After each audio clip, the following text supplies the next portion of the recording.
Welcome to the Daily Coffee Pro friends. Today on the podcast, I want to encourage you to join something that we are starting on Instagram Live. And of course, no compulsory, no nothing. You can just join us for the hell of joining us every day at about 4 o'clock Pacific time. But we're starting what's called a podcast club. Some of you are familiar with the idea of a book club. Well, this is the same kind of thing, but a podcast club. So what we're going to do is take your recommendation for podcasts and podcast episodes that you particularly enjoyed, whether they make you laugh, whether they inform you, whether they make you think, whether they challenge you, whatever it is that you enjoyed about it, it doesn't matter. DM us on our Instagram at imapitforward, and we will start to post them every morning when we do the rundown. We will have them listed so that you can swipe and look through the podcasts, and then we'll talk about them in that day's Instagram Live. So I hope that you will join us for that. Excuse me. Now, today on today's discussion, today on the Daily Coffee Pro by Map It Forward, we are talking about knowing what you can and you cannot control. Why is this important? Well, because we are living in times that are not business as usual. And our modus operandi, the way we usually operate, is that we know the way our world is going to flow pretty much every day. And most of our day operates on autopilot. And so we have a version of control over it. When we feel like we lose control, what happens is that physiologically and emotionally, we spike into, I got to fix this. That response causes us to assess a fight or flight response. I have included a list in the show notes below to a lecture that was released the day before yesterday. It's a medical lecture by a company called the Dutch Test. Now, I follow the medical director of that organization. Her name is Dr. Kerry Jones. She's a functional medicine doctor. This lecture is all about understanding the cortisol response. Now, cortisol is the hormone in your body that's released after about 10 minutes of the fight or flight mechanism being activated. It is an incredibly important hormone that we are all experiencing in our bodies right now. And this lecture directly speaks to medical practitioners and to people like you and I about how that hormone is playing a very, very important role in our physical and mental health right now, and how it is getting in the way of us being able to, I guess the word is function. So if we look at the way that we manage our response to everything that's going on right now, it's important in order for us to know how we're going to continue optimizing the way that you experience this situation. Now, when we talk about optimizing, we're not saying that it's going to be the optimal way that you can experience life. What we're talking about is optimizing based on what we're experiencing. So, you find yourself in a situation where you consider yourself out of control. Now, the way that you come back to a sense of, I guess, the word I'm going to use is control, but it's not actual control. Let me replace it with come back to center. Is using some of the skills that we've been talking about this week. So things like equanimity, things like stillness, things like rationalism, talking about facts, talking about numbers and depending on science and all that kind of stuff. In order to get there, though, the starting point is one question: what can I control and what is completely out of my control? I'm going to use me as an example here and step into my vulnerability about how I found this challenging. There are things in my life that I have great control over. They are things like what I think, what I feel, what I eat, what I choose to focus on. And I have been practicing being conscious of those things for about 15 years now. I decided to go on the journey of authenticity and decided that I wanted to express my life in the greatest version of authenticity. And that's a moment by moment, breath by breath choice. I don't believe that people are born authentic. I think that authenticity is a choice. Those are the things that I can continue to control right now. Again, the things I think, the things I focus on, the things I eat, the people I have around me, and the people who I allow to penetrate my consciousness. That's what I can control right now. Now, the things that I can't control right now that are proving to be incredibly challenging. I live with somebody who suffers from an anxiety disorder and has OCD. And that person has not handled this situation well at all. And so because this person just let the anxiety run crazy, that person's ability to communicate and be rational and just give in to the spiral that is that anxiety resulted in that person needing to, I had to set up some clear boundaries immediately because that is a trigger for me. Now, I can't control the way that that person experiences this. I can control how I engage that. And so in an effort to try and communicate and try and help that person get to center and become a little more rational, all of those strategies failed. And so I had to draw some clear boundaries that separated me from that person in order to keep myself safe, both physically and from a mental capacity.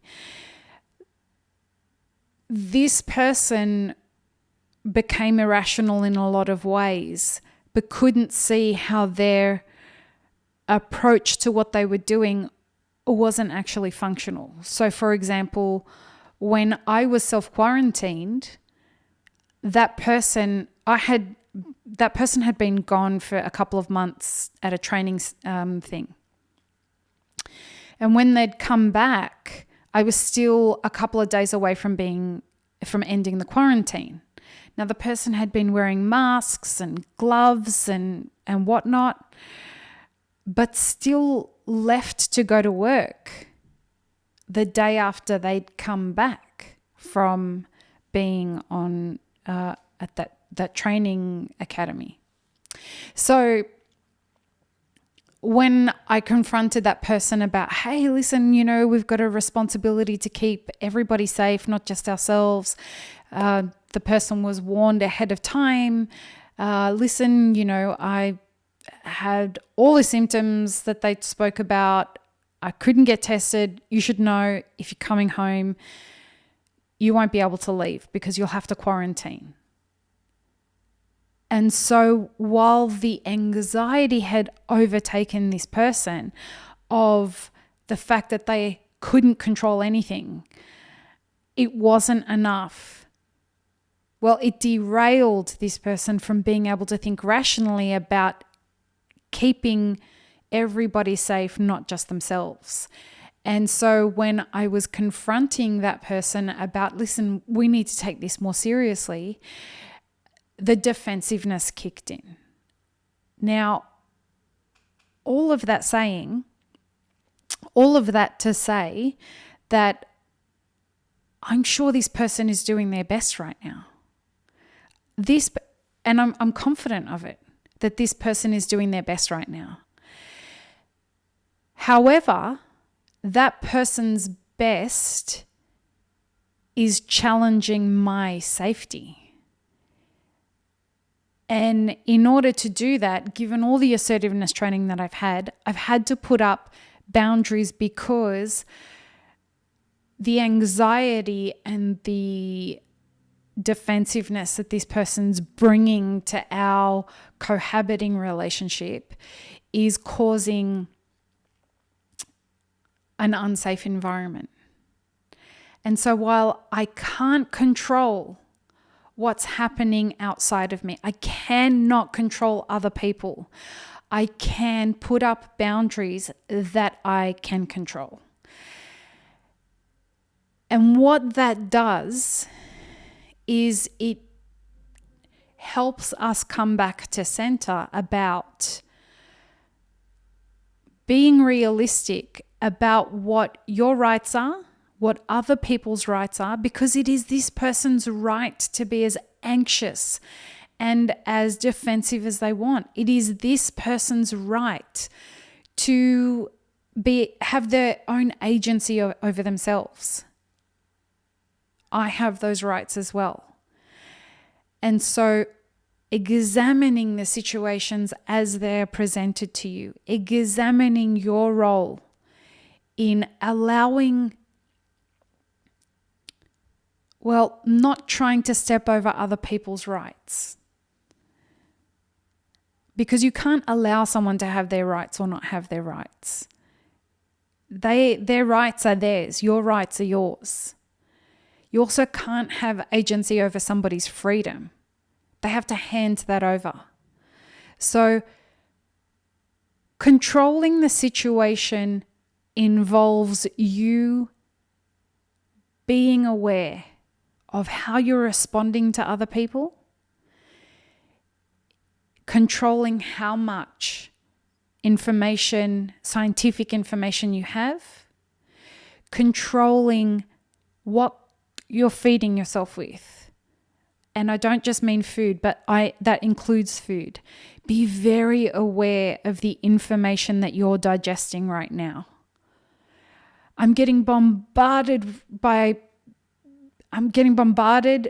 with conspiracy theory videos from people. I'm not even opening them. The moment I open a message from a friend and it's got another conspiracy theory, I'm not interested. None of that is relevant right now. None of it. I also would love to caution people about the mindset that you control right now. There's a lot of talk about what happens if the government takes over, what happens if we lose power and it becomes martial law, what happens if we run out of food, what happens if the apocalypse happens. And it's a version of all of that, right? That's not healthy right now. It's never healthy. But it's also not probable right now. The way we stop things like that from happening is by continuing to lead with kindness and compassion.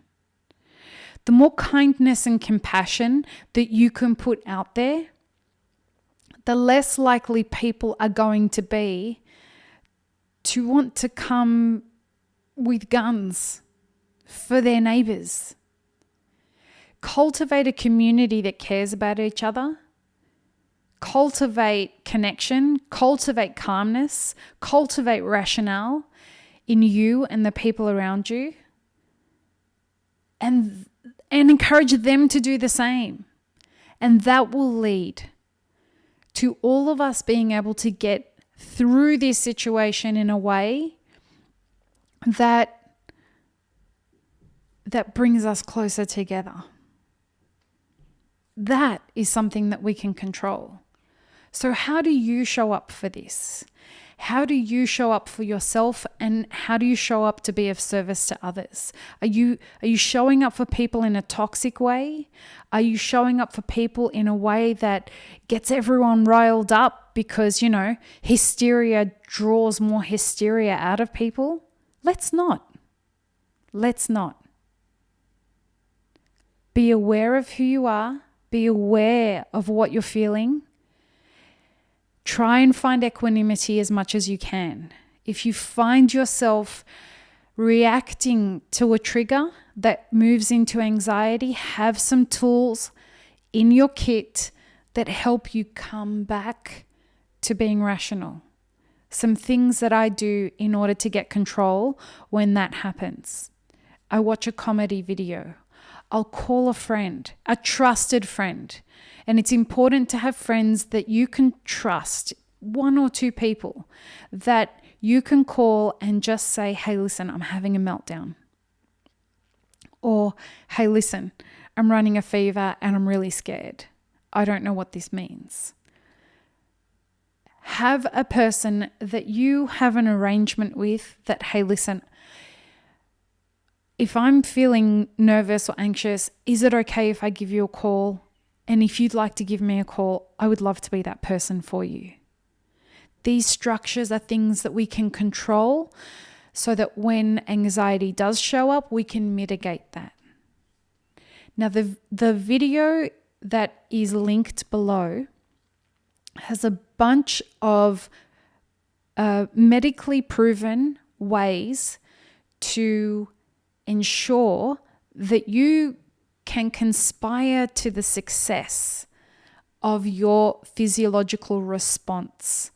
So things like things that can help you get control of a cortisol spike, doing things like petting a dog, seeing a human face and having a conversation, even if it's just over camera. Making sure that you have good sleep hygiene. And sleep hygiene isn't about being clean. Sleep hygiene is about making sure that you cut out screen time in the evenings, about an hour before you go to sleep, and making sure that you can control not having any sugar or alcohol before bed, not smoking before bed. Sleep, apparently, if you watch the video, you'll see this.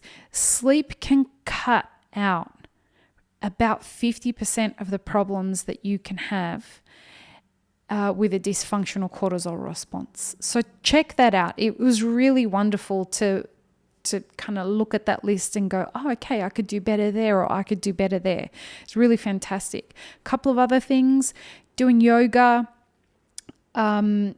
making sure that when you wake up, the first half hour is really important. The first half hour to an hour is really important to set yourself up for a really great way that you manage anxiety and stress through the rest of the day. So when you wake up, not grabbing for your phone, do all the calming stuff first. So like I was telling you, sit up in bed and choose meditation for 1 minute.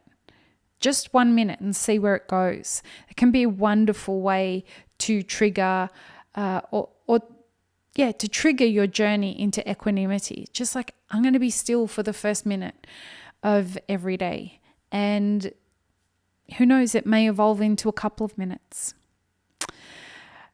Tomorrow, we're going to talk about we're going to continue to talk about something similar to this, but it's all about using groundedness to help you stay safe and to stay healthy. And so we'll talk a little bit more about the video that we watched today, but also we'll be talking about some stuff that Brené Brown has been talking about on her podcast with regards to mitigating anxiety and high and low functioning stress responses. I hope this has been helpful. We'd love to have you on our Instagram live at 4:00. Peace, love, and peanut butter, friends. Stay safe, stay healthy, and we'll see you tomorrow.